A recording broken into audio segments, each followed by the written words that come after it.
belajar bagaimana cara Pak Ipung untuk mengambil sebuah keputusan. Nah, di sini tentunya sebagai kepala sekolah di SD Semambe 1 itu kan pasti banyak dilema yang dialami oleh Pak Ipung ini. Mungkin bisa Pak Ipung ceritakan satu dilema yang Pak Ipung rasakan baru-baru ini? Yang sekarang, ya. yang sudah dilaksanakan kemarin. Nih, permasalahan yang menjadi dilema kita, saya sebagai kepala sekolah, pertama itu adalah pindahan. Anak pindahan. Anak pindahan yang sudah kelas 6, di mana anak-anak yang pindahan itu tentunya seragamnya nggak sama. Seperti kalau seragam hari Senin Selasa itu kan sama. Itu yang dari kalau sama-sama SD. Tapi kalau dari selain SD, misalnya dari MI, itu kan nggak punya merah putih. Itu biasanya punya seragam tersendiri putih hijau. Sementara anak kelas 6 ini sebentar lagi kan sudah selesai lulus. Saya merasa bingung juga, suruh beli seragam, kasihan. Orang tuanya, pas orang tuanya kalau ada, kalau punya. Kalau nggak punya kan kasihan juga. Nah, dari mana dananya? Kan juga kasihan. Satu, pakaian olahraga, seragam hari Senin merah sama putih. Nah, seragam hari Rabu Kamis yang sudah disiapkan di sekolah, yang disiapkan untuk batik SD. Nah, itu kan harus punya. Kalau nggak punya kan kasihan anaknya. Betul. Anaknya nantinya khawatir minder dan lain sebagainya.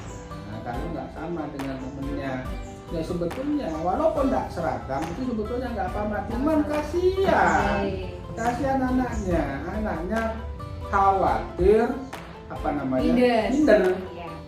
Kalau anak itu minder tentunya nggak mungkin fokus dalam menerima pelajaran, takut dibully dan lain sebagainya. Sebetulnya di sini nggak ada yang seperti itu, dibully dan lain sebagainya nggak ada. Terus ini gimana keputusan Pak Ipung terhadap anak yang baru tersebut? Keputusan saya begini, saya monggo bagaimana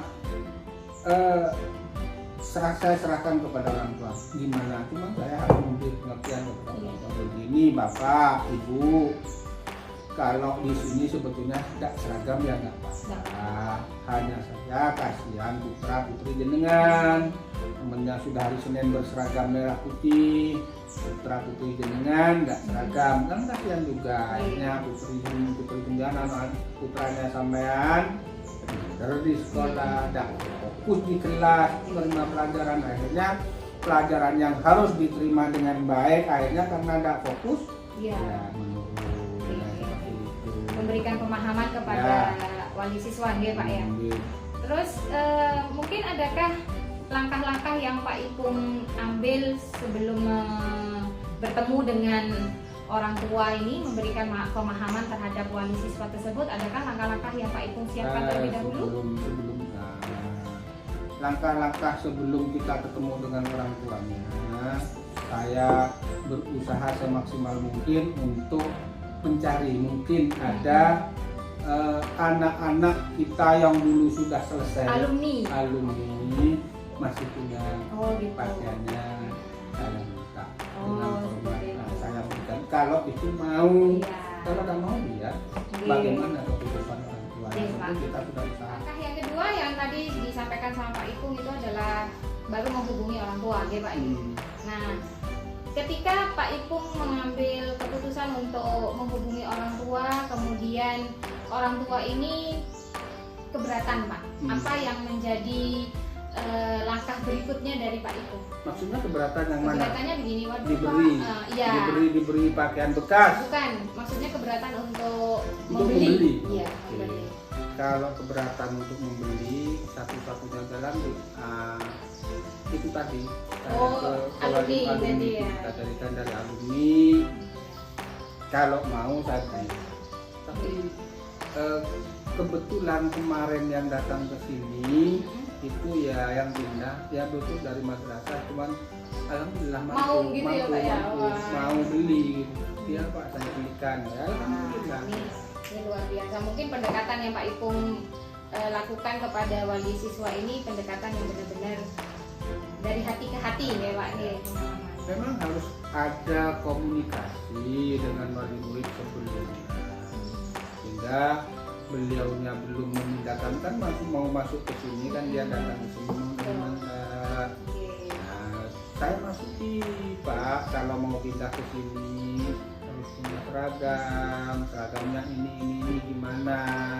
Ya, insya Allah Pak, kita dekati bagaimana supaya orang tua murid yang mau pindah ke sini mengikuti aturan yang ada di sekolah ini. Itu. Adakah faktor yang mempengaruhi Pak Ipung dalam mengambil sebuah keputusan yang untuk menyampaikan kepada wali siswa ini masalah tata tertib seragam di sekolah ini Pak? Banyak sebetulnya hal yang perlu disampaikan atau kita dan sebagainya kepada wali murid.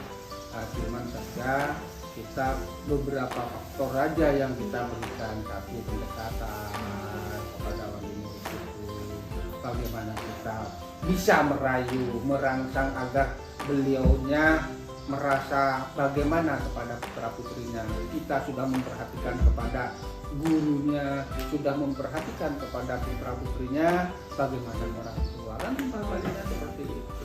Pak. Mungkin itu Pak yang saya ingin sampaikan sama Pak Ipung. Kita bincang-bincang di sini, diskusi sini. Saya khawatir nanti kalau lama-lama malah mengganggu aktivitas Pak Ipung yang lain. Terima kasih banyak Pak pembelajarannya. Ini menjadi pembelajaran juga buat saya. Suatu saat kalau saya diminta untuk mengambil sebuah keputusan, saya akan mencoba untuk meniru langkah-langkah yang Pak Ipung lakukan. Terima kasih Pak. Assalamualaikum. Assalamualaikum warahmatullahi wabarakatuh. Assalamualaikum Bu Ainun. Waalaikumsalam warahmatullahi wabarakatuh. Di sini saya minta waktu luang Bu Ainun untuk kita berbincang-bincang. Ini sebenarnya saya itu tertarik dengan bimbingan belajar yang Bu Ainun dirikan, yaitu Tekume ya. Nah, itu luar biasa sekali Bu Ainun. Iya. Bu Ainun orang sukses dari nol ya Bu Ainun ya, dari nol, dan merupakan motivasi bagi orang-orang di luar sana yang juga pengen belajar bimbingan seperti Bu Ainun. Kira-kira di lembaga Bu Ainun, di tempat bimbingan Bu Ainun tuh, Bu Ainun punya tempat bimbingan Bu Ainun itu, Bu Ainun punya tutor berapa ini? Ada 20 tutor. Wah keren. Itu masuk semua tiap hari Bu Ainun? Tiap hari masuk semua. 20 tutor, berarti satu tutor itu membimbing anak itu berapa orang? Satu tutor itu karena memang untuk waktu itu kan fleksibel. Jadi satu tutor itu dalam 1 jam maksimal 3 anak. Maksimal 3 anak? Dalam 1 jam. Oh dalam 1 jam. Sedangkan jam kerjanya 5 jam. Oh 5 jam. Iya. Itu dimulainya dari jam berapa sampai jam? Dari jam 3 sampai jam 8 malam. Sebagai pimpinan nih, pimpinan di Tekume, Bu Ainun ada nggak sih hal-hal yang mengganjal dalam diri Bu Ainun tentang Tekume sendiri, atau tentang tutor-tutor yang bekerja di sana atau sebagainya? Ada banyak sekali, baik itu dari segi finansial, keuangan, dari segi tutor-tutornya sendiri, keadaannya tutor-tutornya sendiri, atau lingkungan sekitar. Ada sih ada. Nah, mungkin bisa Bu Ainun ceritakan sedikit lah, apa nih mungkin permasalahan yang membuat Bu Ainun itu merasakan wah ini harus begini, harus begitu, seperti itu. Iya. Kalau yang sangat-sangat saya kebingungan gitu menyelesaikannya itu, yaitu tentang kondisi tutornya. Kenapa ini Bu Ainun kalau boleh tahu? Saya rekrut tutor itu kan dari kampus dekat tempat kursus membaca. Oke. Jadi ada kampus di dekat mereka ke rumah saya rekrut mahasiswa-mahasiswa. Oh, mahasiswa. Ya. Dengan harapan kalau masih mahasiswa itu kan saya tidak perlu membayarnya terlalu mahal. Itu beda dengan orang yang sudah punya kompetensi gitu ya, lulusan apa sarjana gitu. Nah, jadi di situ ternyata setelah saya jalani, permasalahannya adalah kadang anak-anak itu kan ujian itu tidak bisa dirubah jamnya. Iya, karena mahasiswa ya. Terus kadang mereka punya kegiatan di kampus gitu. Nah, itu yang harus menyesuaikan diri adalah tempat kerja, artinya saya Bimbingannya ya yang harus memahami mereka dengan memang saya telaah, oh berarti apa konsekuensinya itu kalau saya mempekerjakan tutor dari mahasiswa, konsekuensinya mereka tidak bisa profesional dalam waktu. Tapi alhamdulillah mereka itu mau mengganti di lain hari dan maksudnya mereka tidak memang benar-benar berhalangan gitu lah, artinya mereka tidak membuat-buat. Itu menjadi disiplin. menjadi bermasalahan Bu Ainun ya. Iya. Sekarang di sini dari apa yang Bu Ainun ceritakan tadi bahwa kita tidak bisa seperti Bu Ainun itu, kalau saya lihat itu luas ya. Tidak ngekang harus begini, tidak ya, luas sama tutornya itu luar biasa sekali. Seorang pemimpin yang bisa mengayomi juga bisa luas sama anak buahnya gitu ya. Nah, sekarang hal yang membuat si tutor Bu Ainun ini bisa mengganti, tentunya kan ada perbincangan nih sama Bu Ainun, ada perbincangan.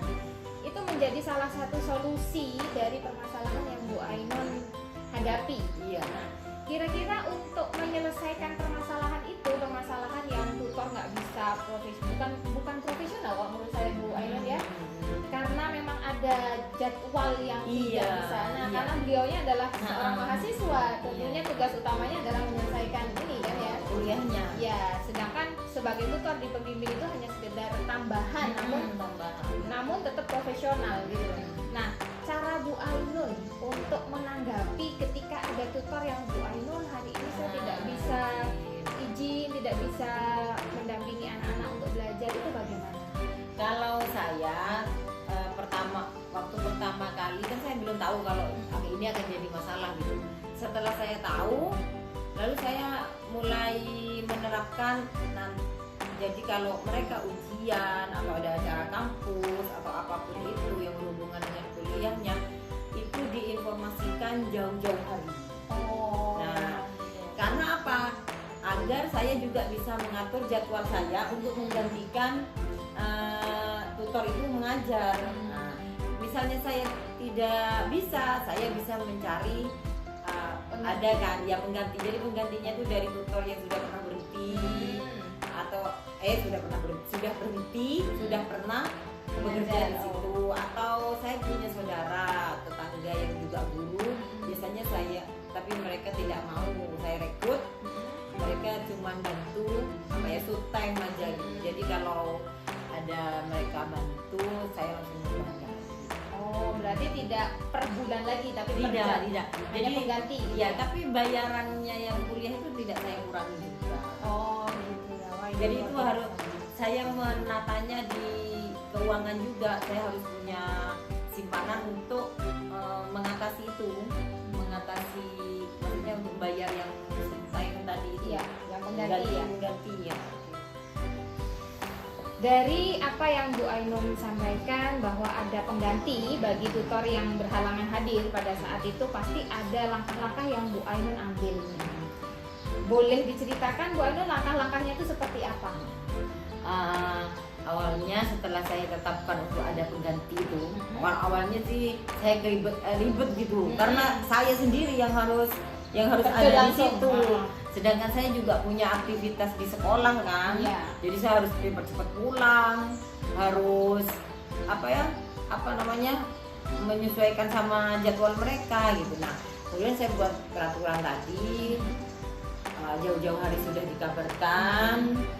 Nah, ketika ada rentang waktu itu saya sambil menyiapkan penggantinya. Nah, penggantinya itu memang tidak sembarang orang. Jadi artinya dia guru atau dia pernah kerja di tempat saya. Itu ada yang mau. Langkah-langkah yang Bu Ainun ambil seperti itu. Iya, karena berhentinya dulu itu biasanya itu karena dia menikah, karena hamil gitu. Karena punya anak baby Iya, ya, iya. jadi nggak Bukan bisa karena ini punya sebuah masalah. Ya, betul. Nah sekarang yang saya tertarik ini dari apa yang Bu Ainun sampaikan itu masalah apakah ada tata tertib atau peraturan tertulis saat Bu Ainun menerima tutor baru atau tutor-tutor yang siap masuk di sana itu sudah ada hitam di atas putih dengan berbagai perjanjiannya? Ada. Jadi ada SOP. Oh, Iya. Dan SOP itu yang mendasari nanti kalau misalnya mereka tidak bisa bertanggung jawab atau mereka punya permasalahan yang fatal gitu. Kalau di tempat saya sih permasalahan fatalnya mesti yang berhubungan dengan murid. Selama itu cuman dengan sesama tutor, dengan saya itu sih masih bisa kita rembuk. Tapi kalau sudah dengan murid itu biasanya saya tidak mau panjang-panjang untuk kontraknya gitu. Biasanya tidak saya perpanjang gitu ya. karena Itu fatal itu. karena sudah crucial, sudah fatal sekali ya, betul sekali. Di sini adakah tantangan saat Bu Ainun mengambil keputusan, oke, saya izinkan kamu untuk mengikuti kegiatan di kuliah dengan mengganti tutor short time tadi? Apakah ada tantangan saat mengambil keputusan itu? Ada sih, ada. Tantangannya apa ini? Tantangannya kadang yang Pengganti ini. Nah, penggantinya itu kadang karena kan Dadaan. Nah, itu yang biasah berat mereka. Tapi Agak susah nyarinya. Sejak diberlakukan untuk jauh-jauh hari dikabarin itu lumayan lah. Terus adakah faktor-faktor yang mempengaruhi Bu Ainun saat mengambil keputusan tersebut? Ada. Saya yang pertama saya memahami karena mereka harus kuliah. Betul. Dan saya tidak boleh menuntut terlalu kaku gitu ya. Dari awal itu kan memang konsekuensinya. Nah, yang kedua faktor saya juga punya kepentingan gitu. Artinya kalau ya itu tadi yang di awal, kalau saya memberlakukan orang yang sudah tidak kuliah ya, maksudnya yang bukan anak kuliah, tapi dengan konsekuensi saya harus setidaknya bayarnya UMR. Sedangkan tempat kursus membaca kan tidak selamanya banyak murid. Ada saat tidak ada murid. Nah, itu harus saya kelola keuangan dengan baik gitu. Itu isi faktor-faktornya itu yang Wah, ini luar biasa sekali perbincangan hari ini ya, Bu. Iya. Saya mendapatkan banyak ilmu juga di sini bahwa sebagai seorang pemimpin itu kita tidak boleh kaku ya, Bu Ainun ya. Terus kita juga harus tahu bahwa ada anak buah. Kalau saya mengatakan anak buah ya, Bu. Tutor itu harus kita pahami betul bagaimana kebutuhannya. Dan saya juga belajar dari Bu Ainun bahwa bagaimana cara kita menyelesaikan masalah tanpa harus ngejudge si tutor tersebut. Oh, berarti kamu tidak profesional, tapi Bu Ainun di sini malah mencari pengganti. Baik Bu Ainun, terima kasih banyak atas waktunya dan kita bisa berbagi ilmu di sini. Saya dapat ilmu dari Bu Ainun dan Bu Ainun sukses terus buat tempat bimbingannya dan semoga selalu jadi pemimpin yang bisa.